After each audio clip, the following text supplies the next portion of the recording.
দুটো কথা বললেন যে যোগ্য থাকলে বা সতেজ থাকলে 60 বছর হতে পারে, এবং সব নাটকবাজি, ড্রামা। এইসব ড্রামা পিসি ভাইপো দুজনে একে অপরের অপোজিশন বাইরে করব, এগুলো সব নিজেদের ঘরের মধ্যে অ্যাডজাস্টমেন্ট করে করছে। আমি সম্পূর্ণ সুস্থ, আমি অসুস্থ নই বলছেন মমতা বন্দ্যোপাধ্যায়। কে বলেছে উনি অসুস্থ? উনিই তো বলছেন অসুস্থ। উনি বালু মল্লিকের সঙ্গে কথা বলতে আর কালীঘাটের কাকুকে বাঁচাতে গেছিলেন। কালীঘাটের পিসি গেছিলেন কালীঘাটের কাকুর কণ্ঠস্বর যাতে না পায়। 4 ঘন্টা ছিলেন, 1:45 থেকে 6:45 না 5-6 ঘন্টা ছিলেন SSKM-এ। আমরা অভিযোগ করে দিয়েছি, উনিই তো বেরিয়ে বলেছেন আমি অসুস্থ বলে এখানে এসেছি। তা অসুস্থ তো কেউ বলেনি, আর অসুস্থ হওয়ার কোনো দরকারও তো নেই। সুস্থ থাকুন, আরো চুরি করুন। কোনো অস্তিত্ব আছে? যুবশ্রীর কোনো অস্তিত্ব আছে? মমতা ব্যানার্জি ঢাকঢোল পিটিয়ে কর্মবিনিয়োগ কেন্দ্র তুলে দিয়েছিলেন, তুলে দিয়ে বলেছিলেন আমি এমপ্লয়মেন্ট ব্যাংক করলাম। 1 লক্ষ লোকের নাম রেজিস্টার হয়েছিল, বললো পরপর চাকরি পাবে, ভ্যাকেন্সিতে নতুন দরখাস্ত নেবো, এরা 1500 টাকা ভাতা পাবে। যুবশ্রীর ছেলেরা কি 1500 টাকা ভাতা পায় বা এমপ্লয়মেন্ট ব্যাংক কি চালু আছে? আপনারা খবর রাখেন না, শ্মশান বা কবরস্থানে গেলে যে 2000 টাকার সমবাতি সেটাও বন্ধ করেছে সরকার। অসংগঠিত শ্রমিকদের যে EPF ভারত সরকার 25 টাকা দিত, 20 টাকা শ্রমিককে দিতে হতো। সেই বিড়ি শ্রমিক, নির্মাণ শ্রমিক, ভ্যানবালা, ঠালাবালা, মৎস্যজীবী, এদের যে 20 টাকা রাজ্য সরকার প্রথম 4 মাস দিয়ে 21 সালে ভোটের সময়, তারপর থেকে দেয় না, বন্ধ। পশ্চিমবঙ্গে এই স্কিম বন্ধ আছে। অর্থাৎ ভোট যত এগোবে তত এইসব শ্রীর বেরোবে। আর আমরা বলছি উনি অবিলম্বে একটা চুরিশ্রী চালু করুন। সিপিএম এর লোক পরে মমতা ব্যানার্জির সাথে নিয়েছে, কিন্তু শাহজাহানের তৈরি সিপিএম এর হাতে। মুসলিম শিখ হচ্ছে ওর গুরু। পরে গুরু ওর সঙ্গে 13 সালে দল বদল করতে চায়নি।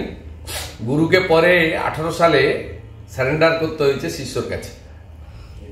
কিন্তু অভিষেক আর মমতা বন্দ্যোপাধ্যায় একই মডেল, কেষ্টমন্ডল, কাজল শেখ, যা এখানে শাহজাহান আর মুসলিম শেখ তা একই। ওই জন্য আপনি দেখবেন না ব্রিগেডে সব হয়েছে।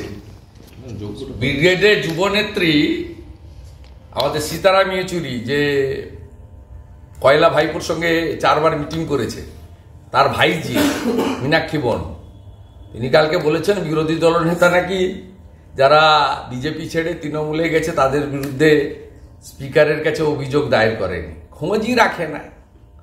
ও তো উচিত ছিল ডক্টর সুজন চক্রবর্তীর কাছ থেকে পরামর্শ নিয়ে সব কথা বলার। স্পিকারের কাছে কতগুলো অভিযোগ, কতগুলো হিয়ারিং এবং হাইকোর্ট ইত্যাদি, মুকুল রায়, কৃষ্ণ কল্যাণী থেকে প্রত্যেকটা ক্ষেত্রে সবটা আপনারা জানেন। একমাত্র হরকালিরটা প্রসেস হচ্ছে, আর বাকি সবারই প্রসেস হয়ে গেছে। আপনার কাছ থেকে শুনে তো বলবো না। সিআরপিএফ এর পক্ষ থেকে প্রেস রিলিজ যদি হয়, সোশ্যাল মিডিয়াতে যদি দেয় বা প্রেস ব্রিফিং করে বা অর্ডারের কপি দেখা যায়, তাহলে বলা যাবে। কিন্তু সাধারণভাবে বলা যেতে পারে যে সেদিনকে ইডি সিআরপিএফ এর জওয়ানরা নিজেদেরকে মৃত্যুর মুখে ফেলেও এত সংযম সংযত দেখিয়েছেন, যার ফলে মমতা ব্যানার্জি মুসলমান লাশ পাননি। মমতা ব্যানার্জির এখন মুসলমান লাশ দরকার, কারণ নৌশদ সিদ্দিকীর মিটিংয়ে ভিড়, কাল ব্রিগেডে যারা ছিলেন তার গরিষ্ঠ সংখ্যক সংখ্যালঘু সম্প্রদায়। বালিগঞ্জের ভোটে কিভাবে মুসলিম ভোট হাতছাড়া হয়েছে, 2টো ওয়ার্ড 2টো কাউন্সিলর রিগিং না করলে জিততেই পারত না। সাগরদিঘি দেখেছেন। তা স্বাভাবিকভাবে মমতা ব্যানার্জির এখন শীতলকুচির মতো লাশ দরকার, মুসলিম লাশ, যেটা দিয়ে তিনি ভেঙে যাওয়া বা ভাঙতে যাওয়া ভাঙার মুখে মুসলিম ভোটকে তিনি রিকনস্ট্রাক্ট করতে পারেন, ফিরিয়ে আনতে পারেন। বলছি আজকে আমরা দেখলাম রাজীব কুমার একটা বিবৃতি দিলেন যে কোনো মুহূর্তে তাকে অ্যারেস্ট করা হবে, তার সমস্ত ব্যবস্থা। কি বলবেন? বোঝানোর কাজ চলছে। প্রথম দিন ওর সঙ্গে জুনেইদ খান বলে একজন ছিল, ওর মোবাইল ফোনও নিয়ে যায়নি, টাওয়ার লোকেশন ট্র্যাক হয়ে যেতে পারে। জুনেইদ খানের মোবাইলে যেদিন ঘটনা ঘটে সেদিন সন্ধেবেলা ভাইপোর পিয়ে জানিয়ে দেয় যে তুমি সরে যাও, বিপদ আছে। এবারে চারিদিক থেকে প্রেসার এবং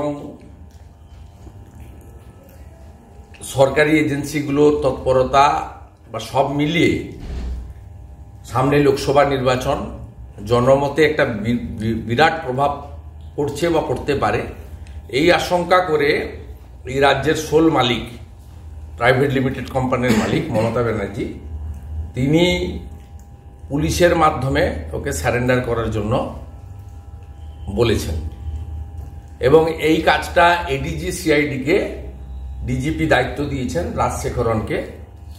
ইতিমধ্যে ওখানে জবি, থমাস এবং নাজার থানা তারা ওকে সকালবেলা ফিলার পাঠিয়েছে সারেন্ডার করার জন্য। ইনিশিয়ালি শাহজাহান পুলিশের লোকদের ওকে বলেছে যে আমি দরকার হলে মৃত্যুবরণ করতেও রাজি আছি, সারেন্ডার করব না। এটা আমি দুপুরবেলায় জানি। তো ওদের মধ্যে আমাদের প্রচুর লোকজন আছে। রাজীব কুমার যেটা করছেন সেটা মমতা ব্যানার্জির নির্দেশে করছেন। ও রাজীব কুমারকে মমতা ব্যানার্জি এই কারণে বসিয়েছেন। রাজীব কুমার যেদিন ডিজিপি হন তার পরের দিন যেদিন পিসির বাড়িতে গেছিলেন প্রথমবার, প্রথমে পিসি, ভাইপো এবং রাজীব কুমার ছিলেন। তারপরে পিসি উঠে যাওয়ার পরে ভাইপোকে 1 ঘন্টা নিয়ে তিনি বুঝিয়েছেন যে এই সময় মিলেমিশে চলতে হবে, এক হয়ে চলতে হবে, নিজেদের মধ্যে ঝগড়াঝাটি করা যাবে না। অতএব এইসব কাজ করার জন্য রাজ্য পুলিশের ডিজিপিকে নিয়োগ করা হয়েছে। তিনি এই সমস্ত ঘটকগিরি, এমিসারি, মধ্যস্থতার কাজ করছেন। আইন শৃঙ্খলা পরিস্থিতি নিয়ে অপপ্রচার চলছে মমতা বন্দ্যোপাধ্যায়ের দাবি। আসলে আইন শৃঙ্খলা পরিস্থিতি কোন জমানায় বেশি খারাপ হচ্ছে এবং এর জন্য কে দায়ী? আপনাকে আমি উল্টে প্রশ্ন করছি। 15টা স্টেটে ভোট হয়েছে 2021 সাল থেকে। 2021 সালের 2রা মের পর থেকে ভারতবর্ষে 15টা স্টেটে ভোট হয়েছে। নামগুলো বলবো: উত্তরপ্রদেশ, উত্তরাখণ্ড, গোয়া, মণিপুর, পাঞ্জাব, ত্রিপুরা, মেঘালয়, নাগাল্যান্ড, হিমাচল প্রদেশ, কর্ণাটক, মিজোরাম, তেলেঙ্গানা, ছত্তিশগড়, মধ্যপ্রদেশ। এত রাজ্যে ভোট হয়েছে। বিভিন্ন দল জিতেছে, হেরেছে, কোথাও সরকার কন্টিনিউ করেছে, কোথাও সরকার বদল হয়েছে। পোস্টপোল ভায়োলেন্স কোথায় কোথায় হয়েছে? পোস্টপোল ভায়োলেন্স কোথায় কোথায় হয়েছে বলুন। আমি জানতে চাইব, কালিয়াগঞ্জের ওই রাজবংশী মেয়েটি বিচার পেয়েছে? মৃত্যুঞ্জয় বর্মনকে আপনার পুলিশ খুন করে দিয়েছে, তার বিচার হয়েছে? রামপুরহাটের বগডুইর পরিবারগুলো সংখ্যালঘু মুসলিমদের পুড়িয়ে মারলেন, তার বিচার পেয়েছে? কে বিচার পেয়েছে আপনি বলুন। যে রাজ্যে পঞ্চায়েত নির্বাচনে 1 কোটি গ্রামের লোককে ভোট দিতে দেওয়া হয় না, যে রাজ্যে পঞ্চায়েত নির্বাচনে কাউন্টিং হলে কাউন্টিং প্রার্থীদেরকে ঢুকতে দেওয়া হয় না, যে রাজ্যের পঞ্চায়েত নির্বাচনে 55 জন মারা যায়, তার মধ্যে 37 জন মুসলমান, সেই রাজ্যের মুখ্যমন্ত্রীর মুখে এই ধরনের কথা মানায় না। একটা রাজ্যে পোস্টপোল ভায়োলেন্স হয়নি। অখিলেশ যাদব যোগীজির নামে একটা অভিযোগ করেনি। আমরা কর্ণাটকে কংগ্রেস জিতেছে, একটা অভিযোগ আমরা করিনি। রাজস্থানের অশোক গেহলট, ছত্তিশগড়ের ভূপেশ বাঘেল হেরে গেছে, একটা অভিযোগ নেই। মধ্যপ্রদেশে এত ভোট নিয়ে আমরা জিতে এসেছি, একটা অভিযোগ কমলনাথ করতে পারেনি। কোন রাজ্যে এই জিনিস হয় না, যে রাজ্য পশ্চিমবঙ্গে যা জিনিস আপনি করেছেন। পশ্চিমবঙ্গে আপনি যা জিনিস করেছেন, প্রতিদিন যা হচ্ছে, ঝালদার তপন কান্দু থেকে পানিহাটির কাউন্সিলর, মগরাহাটের জয়নগরের উপপ্রধান থেকে আমডাঙ্গার প্রধান, আপনার লোকরাই সুরক্ষিত নয়। আপনি কাকে সুরক্ষা দেবেন? আপনি সুস্থ থাকুন, ভালো করে দেদার চুরি চালিয়ে যান, যতক্ষণ আছেন চুরি চালিয়ে যান, নন স্টপ চুরি চালিয়ে যান, চুরিশ্রী একদম বাঁধা।